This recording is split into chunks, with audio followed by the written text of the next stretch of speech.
السلام عليكم ورحمة الله وبركاته.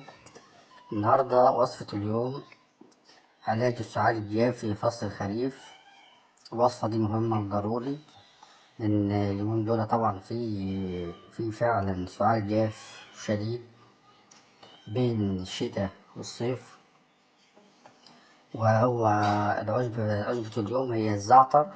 الزعتر ده مفيد جدا، يحتوي على مواد فعالة تساعد في علاج أمراض الجهاز التنفسي والصدر، ويحد من السعال والكحة، ويهدئ الجهاز التنفسي كالتهاب الحلق واللوزتين وكافة الالتهابات في جوف الفم والحنجرة. الوصفة ايه؟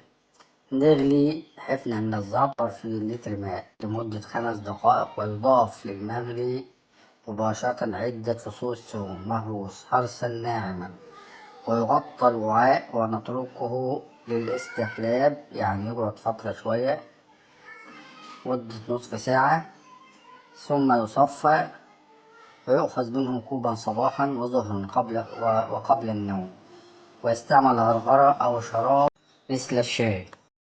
مننساش نشير الفيديو علشان غيرك يستفيد، والدال على الخير كفاعله.